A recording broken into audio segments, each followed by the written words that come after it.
Gaming Today presents Cash Considerations.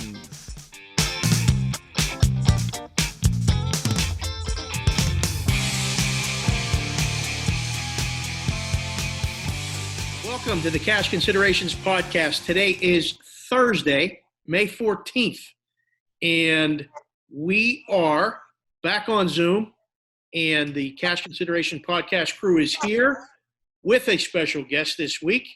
Let's welcome in the boys here before we get going. First of all, AB at %Berg. What's up, brother? I'm here, man. It's been a long week already, but got some takes. Okay. Well, speaking of takes, that's a good handoff to our guy at Heed These Takes, Matoy Pearson. What's up, brother? What's the deal? I've been running around trying to find a good Wi-Fi connection, so had to head to my homie Casey's house so he could hook me up here. So seems like everything's going well right now. Shout out to Casey because we can hear you, see you, and you sound excellent. So that's we're in business. Yes. Down in my lower right-hand corner, we have Howard Barish, the managing editor at Gaming Today. What's up, HB? Horse God. Hey, guys. How's everybody? I'm doing okay. Looks like we're getting closer to some civilization as far as sports and sports betting, but we'll see. Right. Yes, sir. He's at Gaming Today News. Producing the show, as always, holding it all together, we have I Am Reynolds 2305. Reynolds, you good? We got the fist up, thumbs up. He's good. All right.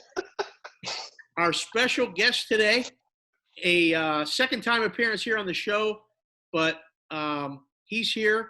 Rich Zanco, Z-Man. What's up, man? How are you? It's going good, Davo. I haven't seen you in probably, 2 or 3 months right now since we've been furloughed, but got the golf game going on, the tan, and ready to get down to some good sports stuff. That's excellent. Yeah, no, it has actually crazy. It's 2 months. It's been 2 months? Yeah, we sat next to each other for the past 18 months. Right. And 5 days a week, and then I haven't seen you in 2 months. So it's good to see you. Good to have you here with us. For those of you that he's at Rich Zanco on Twitter, if I didn't mention that already. His appearance is his pinned tweet on there on the show. So we did the interview. We brought all the background information. Everything's on there. It's a great episode to go back and listen to. So thanks, Rich, for posting that, and as well as, anyone that wants the background on the Z-Man and the leather jacket crowd and all of the other stuff, it's all right there. That's a great crowd, by the way. Yeah, the leather jacket crowd is very good. Yep. It's part of the furloughed crowd now. So, we got to sit tight for a little bit. It's a conjoined crowd. We're waiting on Rich Hill to save us, Dave. Like, right. I got confidence. In big game Rich. You got to go to the pen. To the pen. All right, so the format of the show is going to be pretty basic tonight because, like Howard said, we can see the light, but we're not there yet. We don't have actual sports per se like we normally would to break down NBA playoffs, NHL playoffs, things like that. But what we are going to talk about first is NFL MVP odds available at Caesars. You guys put them up. We're going to talk about it real quick. I'll give you the floor a little bit. Spitball some guys out there, some odds, different things like that. Then we'll get into some nonsense. I want to recap the UFC. 249 was a great event. Last night, I'm not so sure because, one, I didn't see it. I only read about it. But the thing I heard most about was this shin open wound that was there. They said that somebody had a leg injury that he fought through that was amazing. So I'll ask you guys about that if you saw it. And then we'll get into the usual nonsense from HB with his horse plays, Mo with the return back to Circa, Z-Man's golf game, the pool game, whatever he's got going, and AB just working the beard game. That's what it always returns to at the end of the day. The Brian Wilson game, right? B. Wilson. Yeah. We don't get B. Wilson. We get AB. All right, so we talk about football, we talk about NFL all the time. It drives everything. Let's get into it. NFL MVP, you guys put up odds. I only saw the top 3 or 4. I didn't know how deep did you go, and this is one of those markets that I know you don't see much action on until you get people in the building, until you get people on the app. This isn't one of those things that anyone bets on every day. So with that, one, how deep did you go? And two, have you seen anything that, set your radar off, or something that you may have been like, wow, the number may have been off there and that's why they bet it? It's interesting. Most of the things that we've been putting up, we built in some leans here and there, and would take a bet on purpose. MVP, we've been pretty, quiet about, I guess you could say, from the most part, for how we normally build our stuff. To your point, Dave, until we get people in the building, that's one where you're not going to see any public action at all. So you really have to be careful about the numbers you're putting up. But I actually went around, not just our joint, but to various joints throughout, the United States, really. And, I think the interesting thing about the MVP, I went back and I looked at it, and, if you look through, like, the history of it, I mean, it's like Brady, Rodgers, Manning, and now we've got Mahomes and Lamar in the last two. So, I mean, realistically, this is a quarterback award. In the past, there were a lot of running backs that won. I believe when I look back about 15 years, there was a back-to-back year with Sean Alexander. LT. I know the Z-Man's all about Sean Alexander. And then I think LT, I believe, was one of the year after that. Yeah. LT, the Bolt. Yeah. No one's in ever called him the between, Bolt. I'm just – he played for the Chargers. Did Frank Gore ever win it, Mo? He won it like 5 times from what I remember, but our memories are different, so it's fine. That's the Matoy Pearson Most Valuable Player Award that's given out every year in Vegas. Are you confusing the 5 times with knee surgeries or MVP? I think it was only 2 knee surgeries, but it was 5 MVPs. So you're right, but I'm right, so it's fine. So it's all right. But the interesting thing is that if you throw out AP's 2,000-yard rushing season, which, I mean, who's going to do that in the modern day NFL? I mean, this award's going to be won by a quarterback. The only scenario where I could see a receiver winning it is if, let's say, they play all 16 games, they have a tremendous year, similar to Michael Thomas, and play with like 2 quarterbacks. So Michael Thomas, I mean, realistically, probably should have got some consideration for MVP. The man caught 149 passes last year, which is just incredible. So, it's really hard to win those awards. With that said, us and a few other joints in town have a pretty big menu. So if you want to gamble to it, I mean, the odds are nice, but realistically, I mean, you're going to be looking at quarterbacks. Will you see any, I don't want to call it a mistake, but people went out on a limb last year with Lamar and had that number super high. And we know some people that had some 200-1.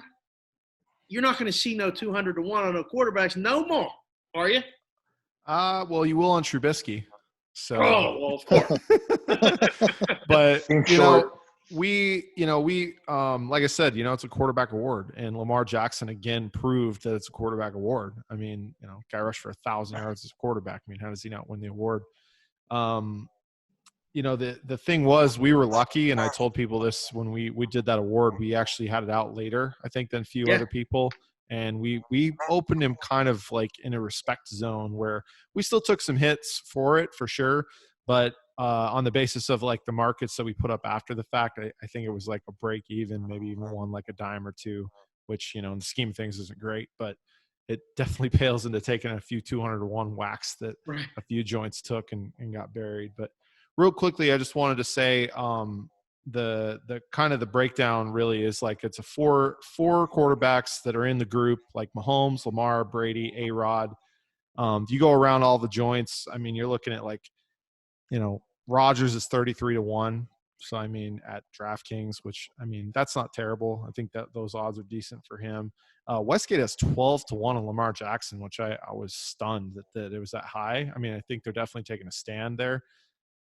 I mean, if he rushes for 1,000 yards again and the Ravens are 12-4 and win that division, I mean, he probably wins back-to-back MVPs unless Mahomes throws 55 touchdowns or something insane. So that seems like a good price. I mean, 12-1 on Lamar Jackson to repeat as MVP with the style that he plays. the two guys out there, Drew Brees and Russell Wilson, that have never won it somehow. Brees 25-1 at DraftKings, Wilson 12-1 Caesars. I heard DraftKings took a $4,000 bet on Brees today to win MVP and didn't move the number. So I found that to be pretty interesting. They might turn themselves into a Lamar Jackson situation at 25-1 possibly. Brees has so much talent around him. If he stays healthy, he's definitely going to be in consideration. The main thing, I think you could look at a different couple breakdowns of like Prescott and Murray are probably the next, guys that could raise up to that level. Their odds aren't anything great. And then you've got the guys who play in like a system or an offense where they can put up numbers, the Jared Goffs, the Phillip Rivers. Would you put Nick Foles in that list? Man, they don't have enough of an offensive line and enough weapons, I think, for really that to work out. I think their defense would have to be so strong. And Foles is going to be on the bench anyway, AB. Oh, stop. He's playing in week 1. Please stop. Oh, my goodness. He's not playing in week 16. But if you're looking for a long shot, so this is where I was getting to. If you're looking for a long shot, the one guy that I would say his odds are way too high at William Hill is Matthew Stafford at 100-1. The guy was on pace. Golf clap from Z-Man. I like it. That's one of my guys. Yeah. Nice. Yeah. I mean, we have him at 35-1 at Caesars. He's 100-1 at William Hill. The guy was on pace for 5,000 yards before he got hurt. He's adding DeAndre Swift, who should come in with fresh legs in the NFL. Really looks like he's got a lot of talent. Kenny Galladay has developed into a number 1 wide receiver. The Lions' schedule looks pretty good. I don't think the North necessarily is going to be that good. He's played with a broken back, I think. Right. I feel like he could have won the MVP off that alone. Yeah, and I mean, the guy's super tough. I mean, it's hard to knock that guy out of the game. So, I don't know, 100-1, that seems crazy to me. So, if you want a long shot, there you go. AB, after that speech, put a pencil behind your ear. And you'll look real Yeah, the the beard, the hat, and the pencil. Well, I know one thing. If I put a pencil in my ear, I won't have a laminated card next to me because I'm pretty sure that doesn't work. There it is. That's fine. It's all about the look. It's an image. Z-Man, you got any thoughts early on NFL MVP? Any things you're looking at? We didn't actually do the numbers this year, but we've done the numbers in the past on the NFL and season wins. And, making those numbers last year was a blast for every game. So I know you're, aware of the process. What jumped out to you? Anything? Complete agreement with what the Bergman said. As far as Stafford, he's one of the guys on the outside looking in as far as MVP. I expect the Lions to actually come away with 9 or 10 wins this year and probably be a playoff team. So I think they're going to be very competitive. So I would agree with Berg as far as Stafford at 100-1 is a complete outlier. The number should be more in the line of 40 to 50-1, and I see Caesars is at 35 actually. On the more of the front end, I'm looking at guys like, of course, Aaron Rodgers, anywhere between 22 and 30-1, and I'm also looking at Matt Ryan with the upgrade at running back from the Rams and the defensive addition from Denver. So I think the Falcons are certainly capable of gathering themselves and maybe fighting for a wild card spot this year as well. So on the front end, I'd be looking for a guy like Rodgers and or Matt Ryan at 30-1, and then Stafford would be a complete wild card out there. I didn't see that there was 100-1 out there, but to me, that's a number that's way out of whack of where it should be. It should be more in the lines of 50-1 probably. So the most I saw of a decade of Allen being on the Falcons, he is off the Falcons for the first time in at least 5 years. Well, that's not entirely accurate. It's just they do whatever I don't think they're going to do. Right. You've been saying that on the show for 3 years. Yeah. To me, Carol, 500, they're going to be probably a wild card team. To me, Carolina is a complete mess. Tom Brady, obviously, the addition in Tampa. To me, that team is a 7-win team at best. I think with Leftwich and Todd Bowles, even though he's a Super Bowl champion with the Washington Redskins, that team gave up about 30 points a game last year. So it's more than just the addition of Brady and Gronk and all the offensive weapons. To me, that defense gave up a lot of points in Tampa. They're going to struggle on the offensive side of the ball with that complex system that Brady usually runs. And with Leftwich being the offensive coordinator, I mean, Winston turned the ball over a lot.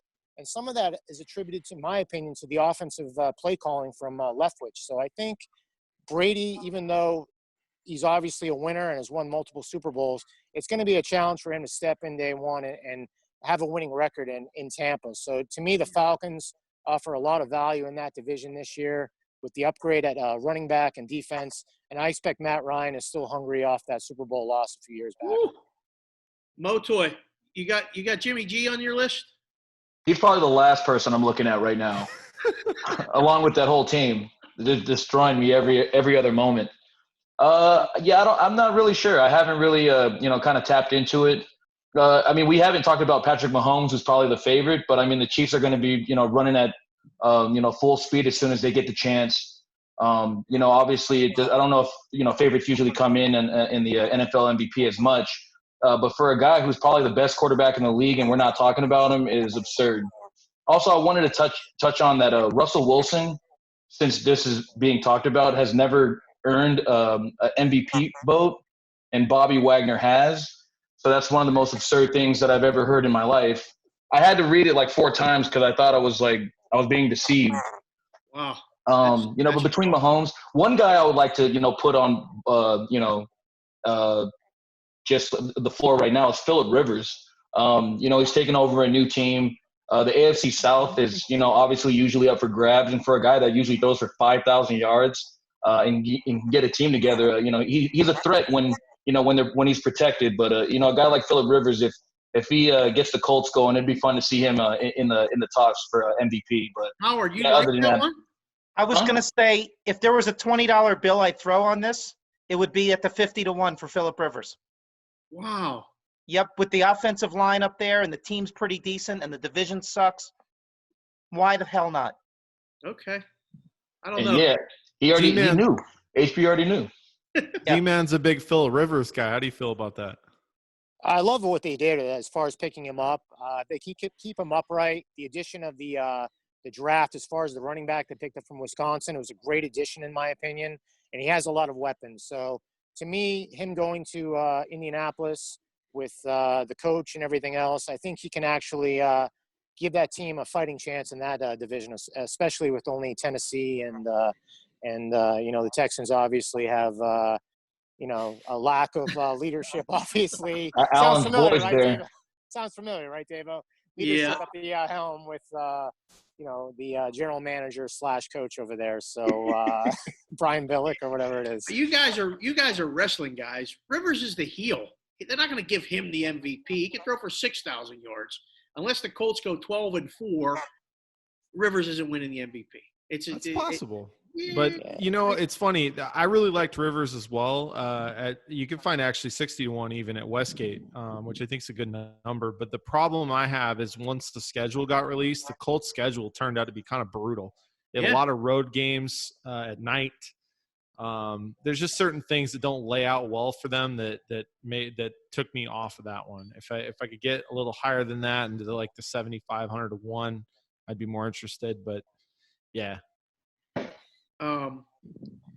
I think Rivers is going to be more in the game plan of just managing the chunk plays, the 5-yard, 7-yard passes. I mean, he doesn't have guys like Keenan Allen at his disposal or Gates, the safety nets. So he's going to rely on the running game and use chunk plays down the field and manage the game well, which he can do. I mean, the Colts are certainly viable as a playoff team in that division, but I don't think his numbers are going to equate to MVP type of performance, so to speak. Yeah, the Junkyard, myself and a couple other guys at the book have a big disagreement about what Phillip Rivers is going to bring to the table. And that was kind of my thing. As I said, I don't think he's going in trying to be the gunslinger there. And I think that actually will help him. And he's got a quarterback as a head coach that I think will have the right type of mindset that will be able to kind of pull some of that back. Like, look, Phil, we don't need you to go 35 yards down the field every time. We need you to throw a 7-yard pass. And so I think that's why the Colts are dangerous. If they can mold that together and have a guy that's a veteran that's been there, been in playoff games, been in very tough situations, I think they're definitely a sleeper team. But their schedule to me just broke bad. He needs to manage the game like Phil Simms, so to speak. I mean, I don't know what the Colts defense is like.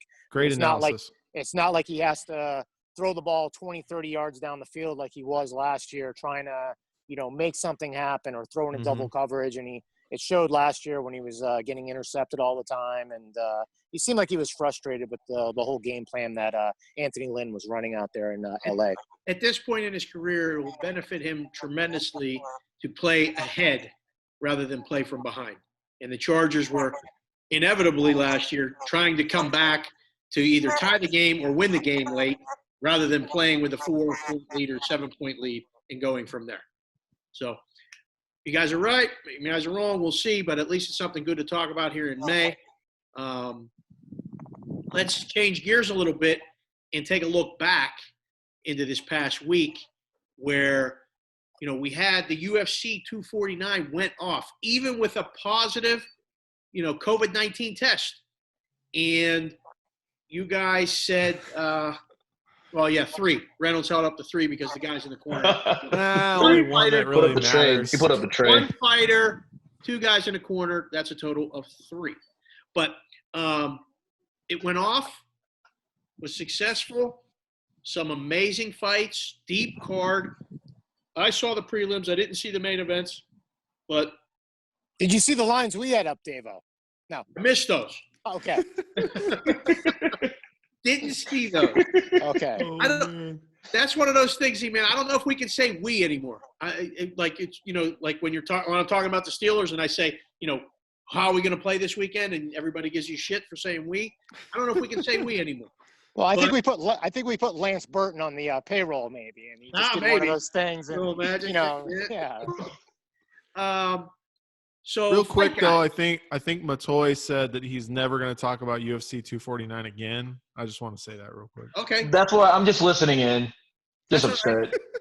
I'm just upset. So I'll go to you first, HB, real quick. I thought you were going to say me. I was going to be so pissed. Did you see the fights at all?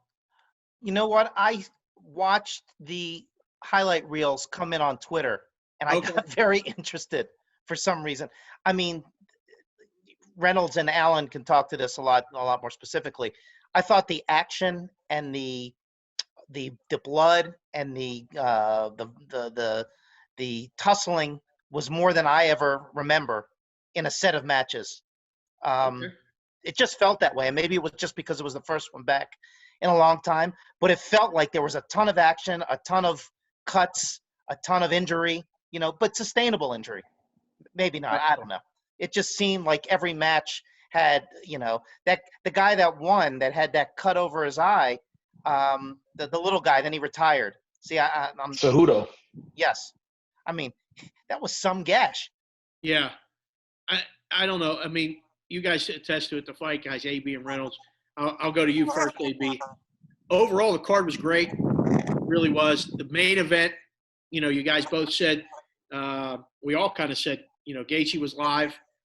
And that fight, turns out, everyone that I've talked to said Ferguson, how he stayed up was just almost impossible. I mean, it was like, a movie where he should have gone down. He'd been hit so many times. He kept coming, and he wasn't going to stop. They had to stop that fight because he wasn't going to stop. But the heavyweight fight that lasted 22 seconds, brutal. That was – my God. And then the controversial stoppage, no stop. I mean, it was stop, but I'm going to ask you guys, was that an early stop? Well, I thought it was. I mean, championship fight. The ref, in my opinion's got to know how much time's left. I didn't look, because it didn't look like time Cruz on the was, round. That's why it yes. was an early stop. It was yes, because there's that, and then it's a championship fight, and Cruz was hurt, but didn't look finished to me, so I thought it was a quick stoppage. Reynolds, would you agree or disagree with the stoppage? Yeah, I thought it was a little bit of an early stoppage. The time didn't matter as much to me. I know there was 2 seconds left in that second round, but to me, it was Cruz was moving. He was doing everything you want to see from somebody that's defending themselves.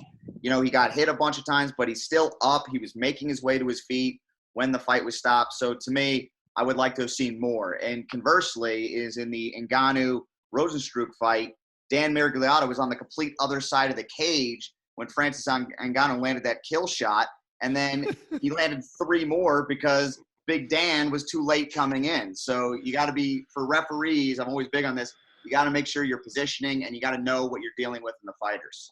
I think they got to give Ngannou a harness at this point, and so that they can just pull him off them from like the sky, because he's gonna kill somebody.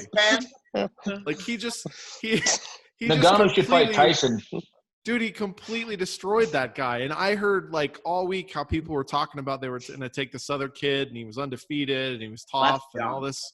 And man, he just like, it was like Ngannou heard everything. He's like, I'm taking this all out on everyone right now. This is what he does, though. Oh, right? he's so great. This is what he does. Yeah. It's a shame he lost to Stipe, honestly, with the way he just goes through these dudes. I mean, just really thought he would finish him in the first round and emptied the gas tank. And he's a guy who, I mean, this whole heavyweight thing in the UFC is super annoying. They need to get that title in the mix here. Yeah. So we have a really good event.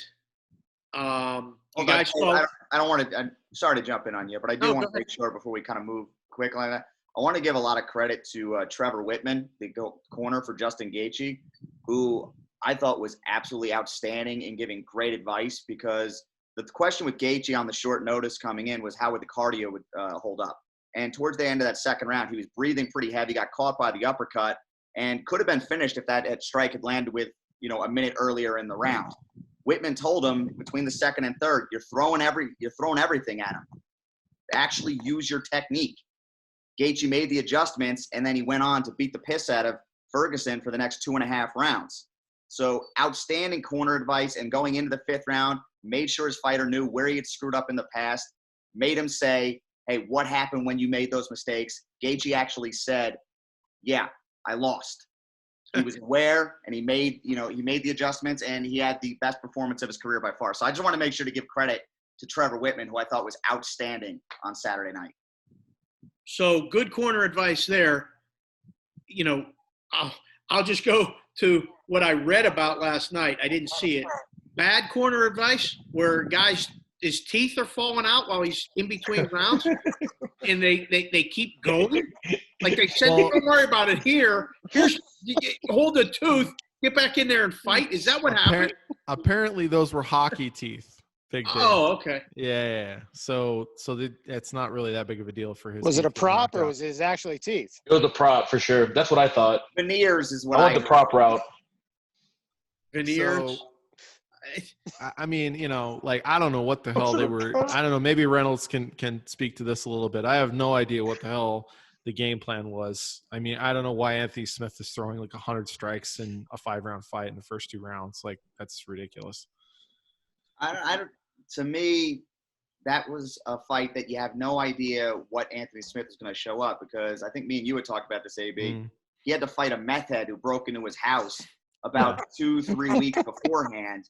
And this is true. This is an actual true story. Yeah, I'm not making it up. I know I'm a very clever guy. But No, for the listeners that don't know, this actually happened. A meth head, somebody on drugs broke into his house. Yeah, and he had a hell of a struggle, or as HB might say, a tussle, which, watch your mouth, HB. It was a fracas. Fracas, yeah. A quarrel. It was a really scary situation, and he was, pretty open about that in the media. And it's like, you don't know how that's going to affect, his training and how it's going to affect him actually within the fight. And I think he was just kind of loading up on everything, because to me, I don't think he really wanted to be there. Okay. Interesting. I just felt like right? Smith got in the fight with that crackhead. Is that right? Yeah. Sorry. It's interesting because I just thought he was just way too busy, and maybe that was a mental thing for him. But I'm like, I don't understand. Like, he's not the kind of guy that knocks out guys with good chins like with one shot. So why are you just on the gas the entire 5 minutes? Like, that just made no sense. And he had nothing left by the end. I mean, you could see it. Mo, so you got back to work this week. Were you at work yesterday? Yes, I was. How was the action for the fights last night? Well, I mean, I guess in comparison to what I heard, what they did Saturday, which, obviously around town, they did pretty well. I think they did like north of like 500K, $500,000 in handle alone. But yeah, I mean, with the drop off and I guess somewhat talent There wasn't, and it being a Wednesday, not a Saturday, there wasn't really much handle on it. So, I mean, I think we did a little bit over like 150K, something like that. But, we got enough action to, try to lock in on what a position we wanted to do on each fight and, kind of sweat it out, there for the company. But, it ended up going well for us in the end. How did it feel to be back in the chair? Man, I was crying at first like a little kid. I started tearing up because I was scared. It wasn't even off happy. No, it was fun. It was good. I mean, I got in, I got to see CB, got to talk to Metcalf for a little bit. So, they were like, if you screw this up, you'll be re-furloughed. So I was like, all right, solid, dope. And once I got back in, shifts. Exactly. Oh my God. Once I got access to all my stuff again, it was basically like riding a bike. Once I got, to moving the lines and seeing the same familiar names on the ticker, right. It was just like I was, a couple months ago when we were screaming at the same people betting, lines that we wanted to move earlier and stuff like that. Yeah. Yeah. I'm sure Z-Man and I know the same names. They're out there. Guaranteed. Flowing at your ticker, flowing at AB's ticker, flowing, looking for other places to open up and start making wagers. Well, down at our spot, there is no ticker. Right. Lance Burton ticker. Yeah. The Lance Burton's under there and whatever. Oh, God. Well, I'll leave you with this last question, and I'll go back to HB. So the UFC kind of owns the week, right? They do Saturday night. They do Wednesday night. They're doing Saturday night again. It's a good thing because we need live sports.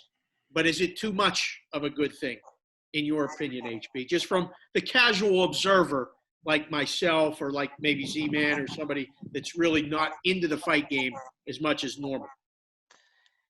I mean, the cynical me says, 3 times in 1 week is a little much. I agree with what I've read and what I understand is that last night didn't compare nearly to Saturday. Not just in dollars and betting, but as far as quality. So what will this Saturday bring? You sort of I get skeptical, and right. No disrespect to UFC, and it's great that live sports are back, and it's fantastic that people have interest. But I'd have to defer to these guys and say, hey, what will Saturday bring, and can it be somewhere in between this last Wednesday and Saturday? It can't top last Saturday, right? No, it's a zero shot. Yeah, they're not looking to top last Saturday, but I think it's still a decent card.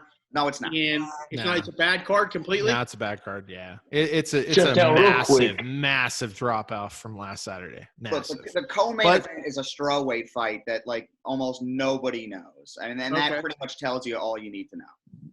Yeah. So is it too much? Should they not be doing this? Well, I think that the goal here, right, is that there's no other act in town. So why not do a couple cards, get some fights in, see if you can bring in some new fans. Like guys like me and Reynolds, I mean, we're not going to get excited for this stuff, but they know we'll be back on a future Saturday where there's a real card. And, that's all it is. I mean, it's just, if you can do it, why not? There's nothing else going on. If I can interject. Okay. All right, Z-Man, go ahead. You're a guest. Yes. I just want to interject real quick. I don't really follow it, but I think the average sports fan out there and people that do follow this stuff, I mean, they're hungry for this type of stuff. So as far as them rolling it out, being the only act in town, I actually applaud them for doing that. And things like The Last Dance with the Bulls and all that's going on. Jordan.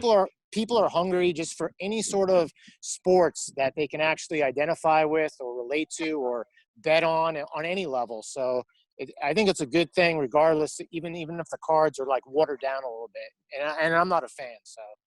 Well, here's the thing.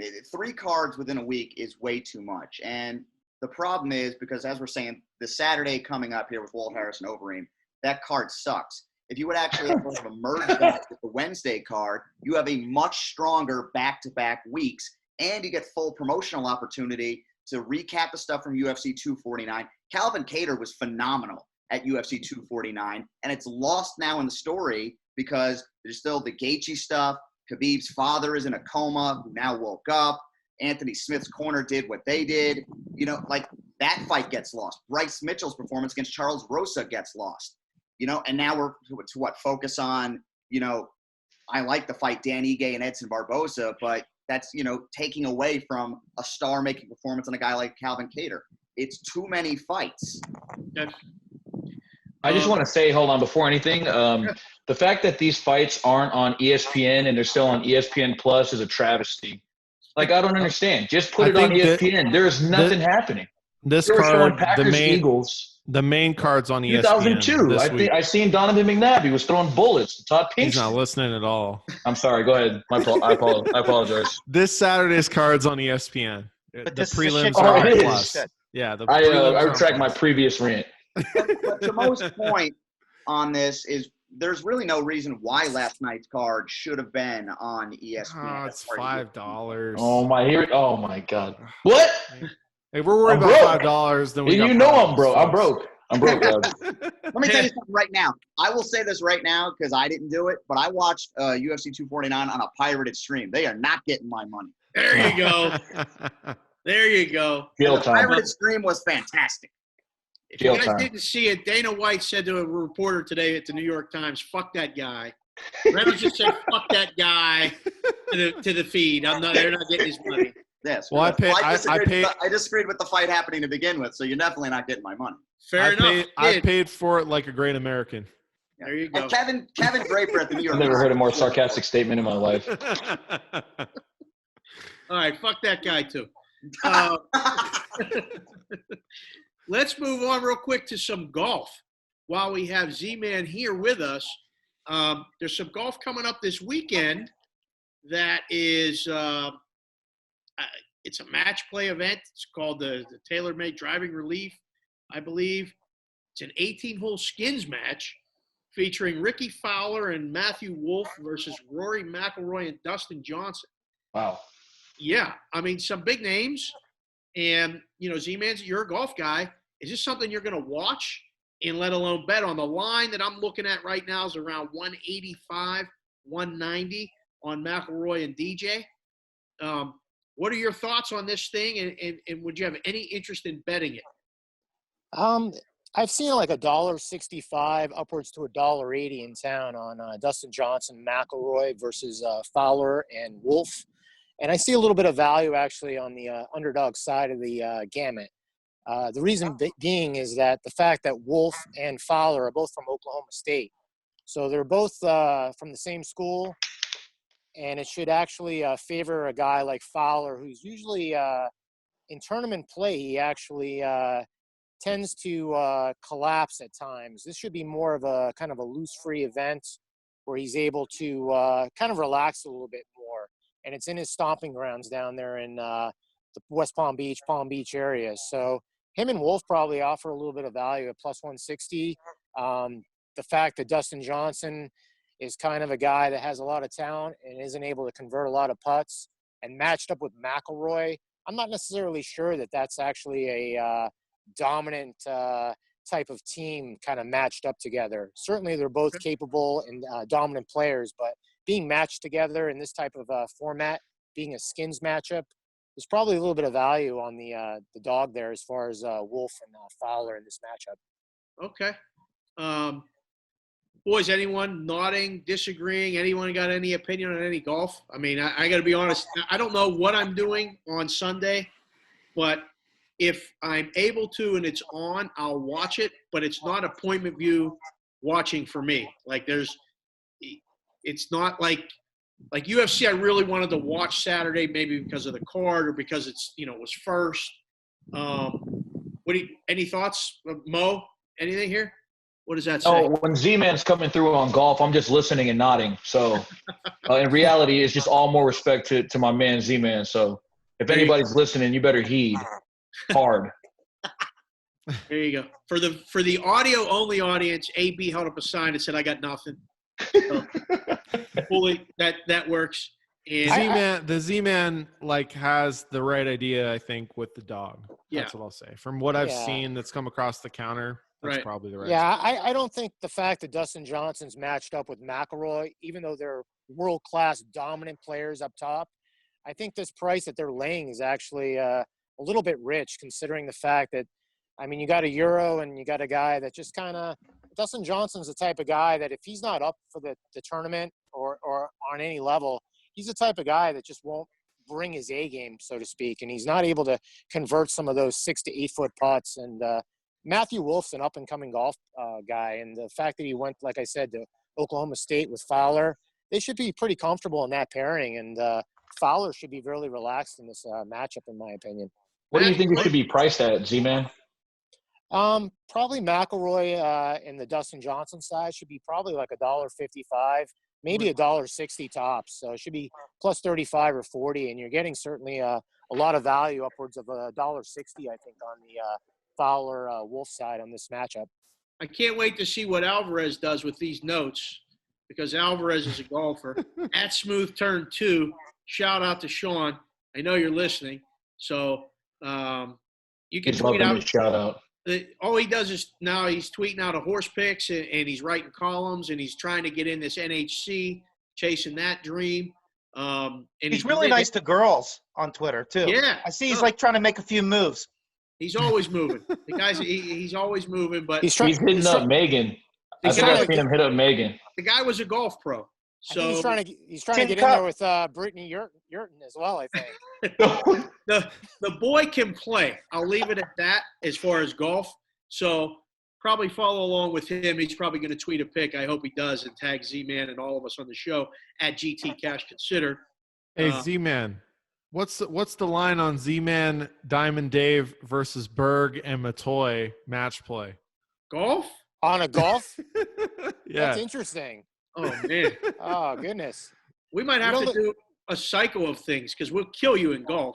Yeah, for sure. I won't be able to get it on the goddamn green. No, the fairway would be like a mess. Mo, on the green, you put it in the hole. You don't get it off the green.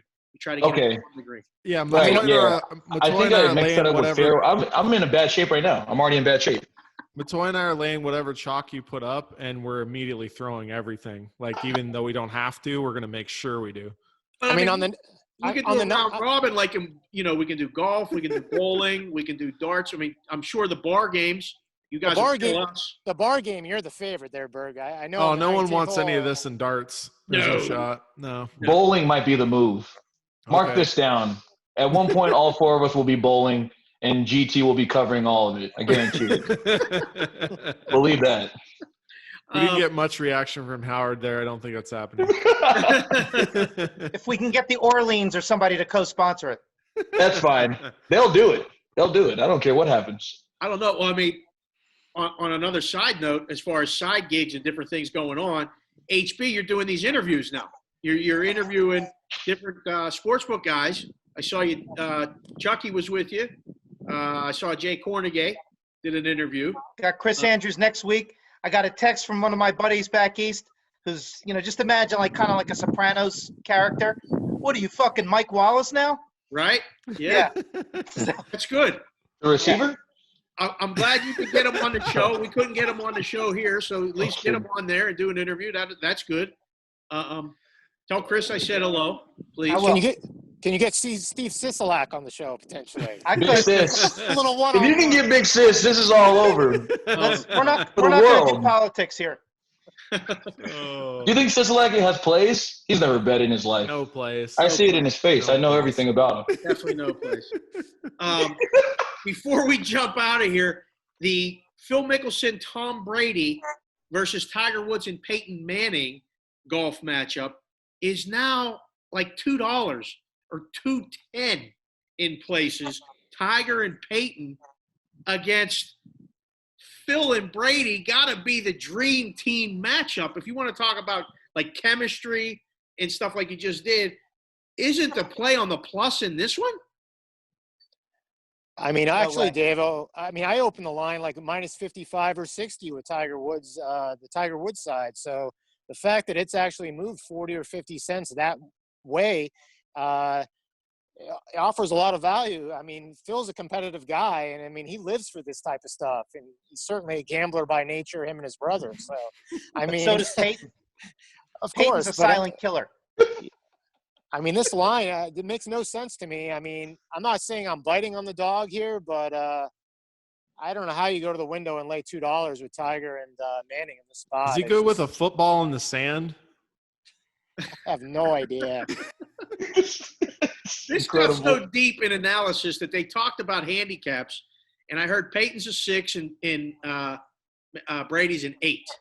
So it's almost 1-2 strokes is not going to. Peyton's a 6. Are they even going to matter, like in the scheme of things? It's going to probably decide it. The one Really? hole, the 1 or 2 holes that they actually will matter will probably decide it.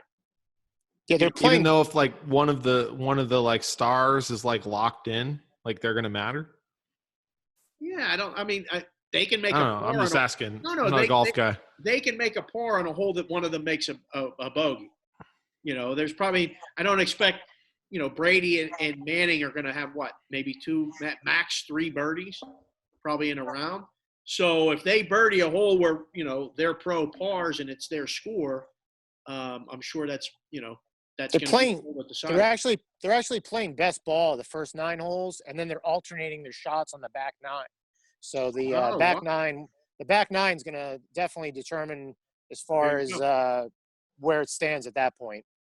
Okay. Yeah. So for the golf people that don't understand or don't know what that means, best ball is the best score on that team of the 2 guys. That's your score. So the better score wins the hole. But alternate shot, you actually alternate shots. So, AB would tee off, and then Mo would hit from the fairway to the green, and then AB would putt. Right. So they're gonna talk about having a factor or being a part of the decision. They're going to be a major part of the decision based on the back nine and playing the alternate shot. HB, you were shaking your head pretty hard. You like Peyton Manning's side in this? Absolutely. I think he's a silent killer and a competitor in golf as well. And didn't Phil win that Shadow Creek thing a couple Thanksgivings ago? He did. In a controversial way? I think that's stuck in Tiger's craw. Really? Yeah. All right. Lay it. There you go. All right. I don't even. I know there's value the other way. I don't even think Tiger thought about that 1 second actually after that was over, because he didn't look like he gave a shit about halfway through that. That had such a big hype and build up, and it was awful. It was just a terrible TV product. So I'm hoping that this one is much better as far as a watch, because that one, I'll just say, left a little bit to be desired. I just want to know if MJ's gambling on each hole. He's mad he's not playing. If he's able to. Let me tell you something. Guarantee that. There's a lot of gambling stories they're not sharing on this show. Really? Oh, yeah. A lot of golf gambling with Vegas people, and it's been buried.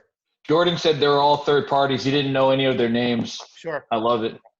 I just asked if he had money, and he said, yeah. Just play 20,000 a hole. That's fine.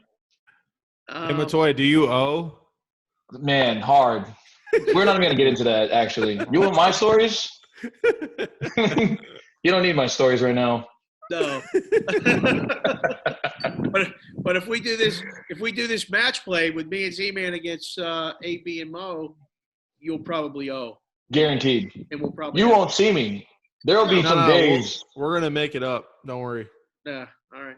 There's no goat emojis next to any of your handles. No. Oh, man. Speaking of The Last Dance, the last episode is this weekend. It's been so good up to this point.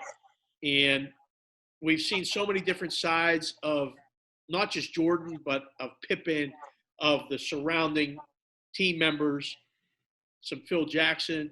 We got the gambling stories and the stories with his dad and the baseball and everything. Z-Man, we've been on furlough and sitting by the pool and watching TV. Have you watched The Last Dance? I've watched the whole series, and my only knock on the whole series, and I've enjoyed it every which way because I'm kind of an old soul and enjoy that whole 90s type of stuff, is the fact that it doesn't go in chronological. It bounces around. It doesn't go in chronological order. I don't particularly care for that. And the other thing I don't like is the fact that 88 and 89 Knicks team with Rick Pitino had the Bulls on the rope. The Bulls won that series 4-2. People forget that the Bulls clinched that game 113-111 in Game 6. it would have been forced to a Game 7 in Madison Square Garden. If the Knicks had somehow won that game, they dominated the Pistons that year. I think they swept them actually 4 games to 0 in that season. So it's funny that if the Knicks had won that Game 6, it would have went to a Game 7, and they really didn't even gloss on that on any level. So that was kind of disappointing as far as them not even mentioning that. But overall, the whole thing with Rodman and Electra and the whole story with Jordan and everything else is incredible the way they've done it overall. Yep. So history is written by the winners, my man. It always is, for sure. You know what I find fascinating is that Reinsdorf let Krause be such a bad cop. You know, it was such a good cop, bad cop thing. And Krause was such a little shit. And he just let it, unfold the way it unfolded. He didn't care. I actually have more respect for that guy because of this documentary, because like drafting or trading for Pippen is like amazing. And then getting Kukoc when like no one was like on him. And he came with he was a baseball guy. Mm-hmm. Yeah. He came with no basketball experience. Yeah, it's really a fascinating look at the whole thing. And that's actually a good segue into the what if segment. Had the Bulls lost that game and maybe lost to the Knicks, would this dynasty have gone on? Right. I don't know, but it would have. You think? Michael Jordan was still breathing. There it is. Yep. The young man who didn't see it in his prime just said it right there. That guy was one of the all-time greatest sports competitors ever. There was no way he wasn't going to reach the levels that he reached. He was that good. And then that with the system and the other players that they got to put around him, they were incredible, man. That team was amazing. And it's amazing on that one game where they where Pippen sat out with 3 seconds to go or less than 3 seconds, and Kukoc hits the game-winning shot, and Pete Myers comes in, and I was laughing hysterically. I tweeted that out. Got no response on Pete Myers.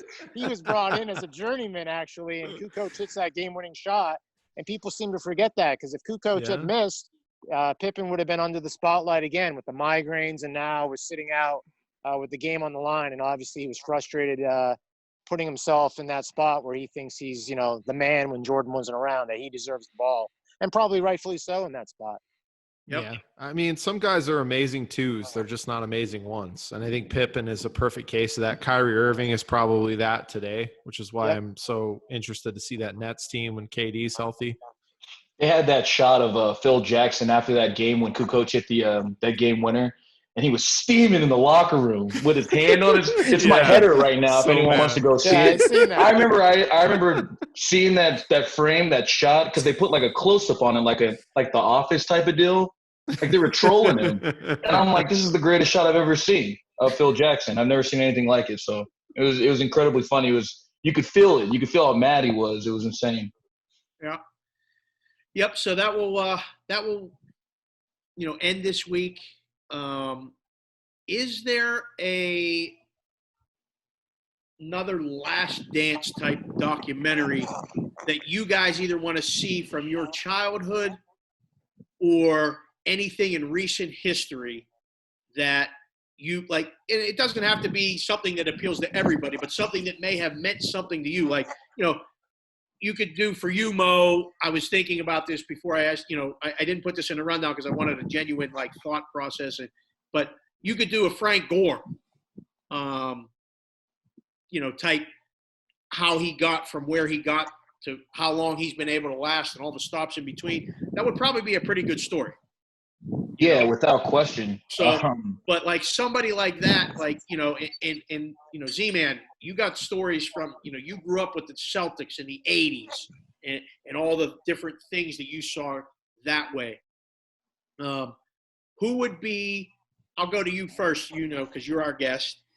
Who would be somebody that you would say you'd want to see a documentary on, whether it's four different episodes, 6, that doesn't matter. Just somebody that appeals to you that is deep. Don't say the glove. I'm not going to say the glove. Without question, for me, it would be Jerry Rice, because there was a comparison of any modern day athlete that we've seen that's close on the Jordan level.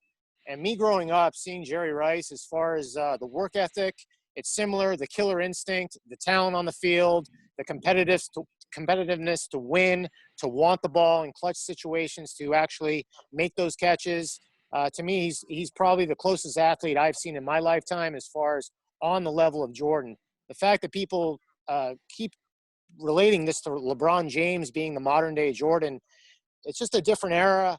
And Jordan had ice in his veins. It was just a different era. I don't think guys like LeBron and even Curry and some of these guys. I mean, we've seen these Pistons teams and these Knicks teams.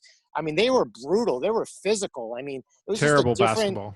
But it was just a different era. Different game. Guys that were tough, that wanted to hit the game-winning shots, that would have taken blows to the face, and now you just can't even put your hands on them on any level. So it's just a different era on all levels.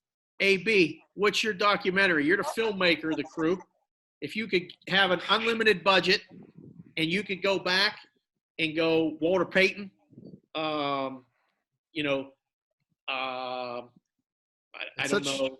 It's a tough question. Yeah, it's a really tough question just off the top, man. I don't know. I think in a weird way, like the one thing I could think of is like the Leicester City championship in England. I mean, that like no one in the States understands how insane that championship is. Like we don't have a comparison. It's like the Vegas Aviators winning the World Series. I mean, it's just that insane. Yep. So that's one thing I can think of just because of like the odds alone made it like incredible. But obviously that's not a huge American draw. Right. Z-Man just came up with an incredible one. Jerry Rice is not appreciated for the player he was. I was a massive Randy Moss guy. When he was coming out of Marshall, there was no guy I wanted more in the draft than the Bears, and just like usual, the Vikings took him from me. It's brutal. If that guy had that kind of mentality of Rice, I think he's the only guy that could have ever came close to the records that Rice put up, and you could see how amazing he was, and he still wasn't close to any of those records. Right. So I definitely think that's an incredible answer to that question. Very good. HB, I'll go to you as my co-elder statesman of the group. Back East roots. Please don't tell me it's like Johnny Unitas. Right, Burt Jones. or Joe Namath. Brooks Robinson. Joe Namath. Or even Cal Ripken. Maybe. I don't know. But I was going to say. It's probably going to be Secretariat. I was thinking Big Brown, actually. Yeah. First of all, the Secretariat movie was one of the all-time worst and inaccurate. I mean, the only thing pleasing on the eye in that movie was Diane Lane. But that's for another segment. But how about the fact 30 that for Secretariat? 30? Hold on. The fact that Secretariat has been brought up on this show makes me immediately want to quit. This it's in good context, though. ESPN. You couldn't have brought it up in a funnier moment. When ESPN did the 100 best athletes of all time, they put Secretariat ahead of Walter Payton. Okay, if there's not a jockey on that horse, he's going nowhere. Okay, Secretariat should have been number one. It's a horse. Ridiculous. I don't understand. Exactly. There's a dude riding him that makes him go that way, partners? Bro. The 30 for 30. Secretariat is a better athlete than Jordan. Was one of the best of all time. I highly recommend if you can find it. It's an amazing documentary. And I think it's Chris Fowler that MCs it. I believe it is. It's one of the best ones they've ever done. But who is your person? It's funny when you were going to ask me before you went to the back east roots and our age, between 30 for 30 and the A Football Life on NFL Films and some of the other things that HBO Sports has done. I mean, there's a lot that's been covered through the years. I mean, the Bird Magic on HBO, Z-Man was fantastic. Yep. But I'm looking forward to maybe them doing a documentary on Dirk Nowitzki and his career. Wow. I'm a big Dirk guy. I just think it's unique, I like Dirk. long, a unique type of player with his size German and what Bird. he was able to do. I mean, just different. Right. Not iconic, but different. There you go. Mo, you're the youngin'. Who you got? Man. What would you want to see? I don't know. I like, as far as like from an emotional standpoint, I think when Kobe ended his career scoring 60, like just to see that whole season on how he kind of went through that, even though the Swan song was kind of like 3 years after when he possibly should have already been done before he got paid $1,000,000 to play with the Lakers still. I definitely want to see that. You bringing up Frank Gore would be a big deal. I just think, just in the NFL alone, like, I don't know how many Iron Men there have been, guys that have not just at quarterback and kicker, but at running back. I mean, it's a real tough position to play at, especially for, 14, 15 years. So after he gets done playing after the next 10, then we'll get back and talk about if I want to see the Frank Gore Last Dance. Beautiful. I'll throw mine out there real quick.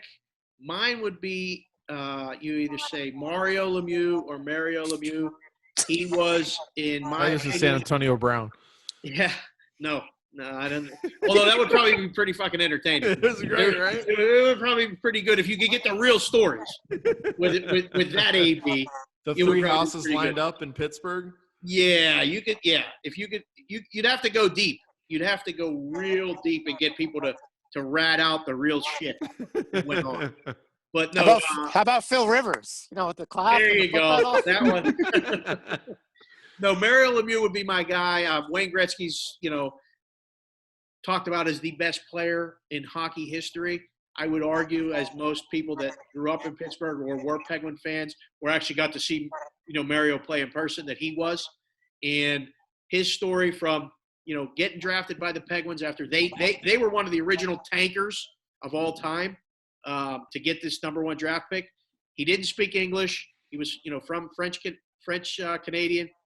Came to Pittsburgh, the worst team in hockey. He got abused for 6 years, just punished, beat up.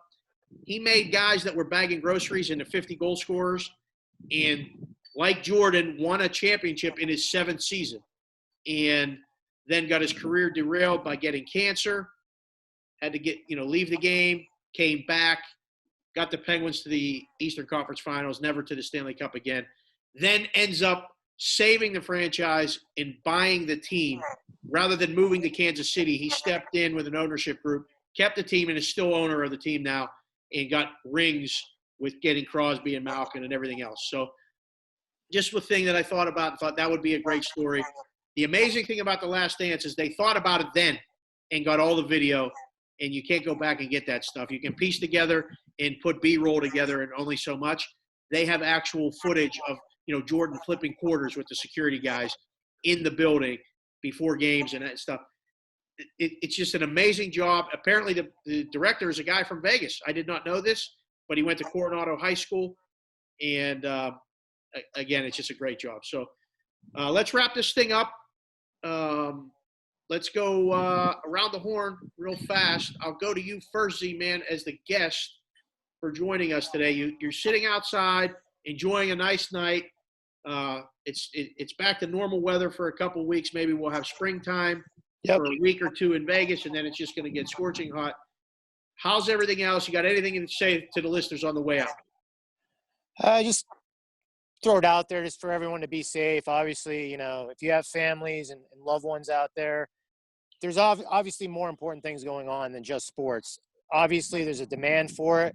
I think things like The Last Dance that they've thrown out there has been incredible, and some of these markets as far as Korean baseball and UFC. You can only watch so much of these basketball and baseball games from 10 or 15 years ago.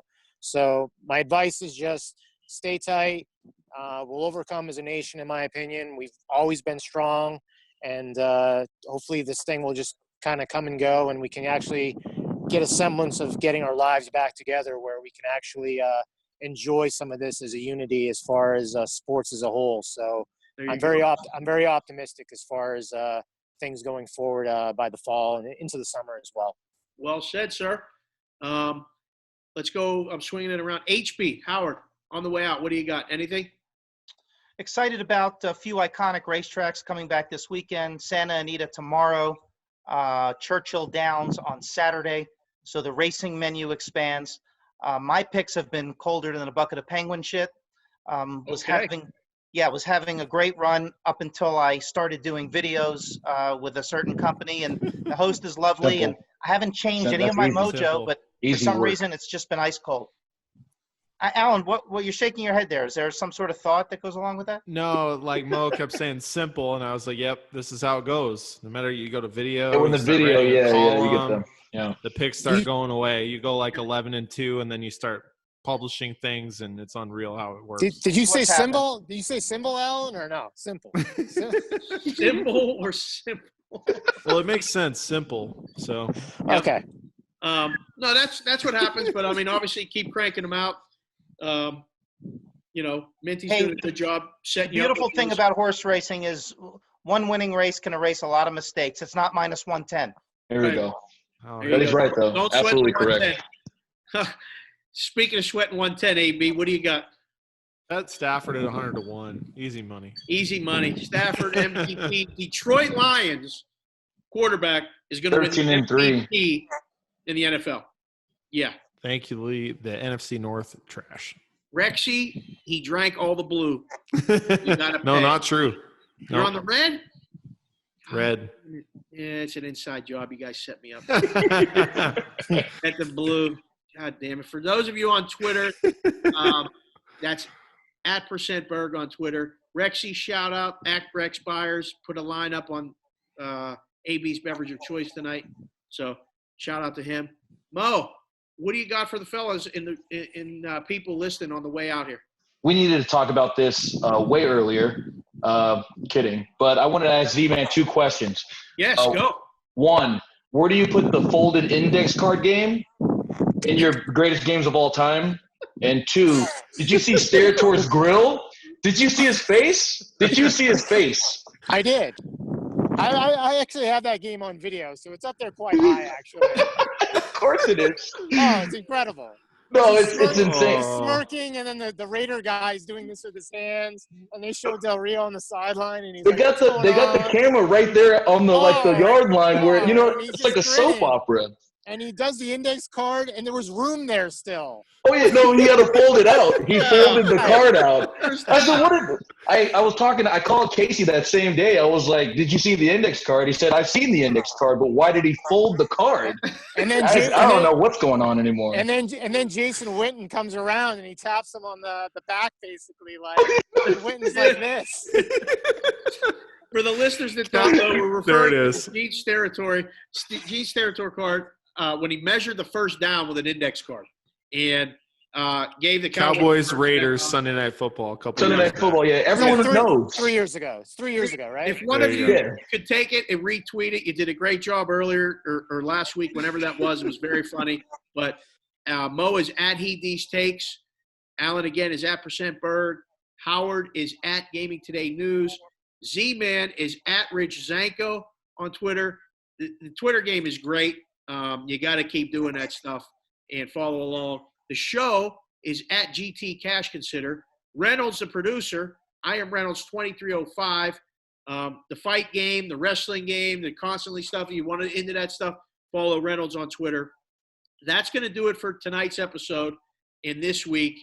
Only thing I'm going to leave, going forward with is keep listening to the show.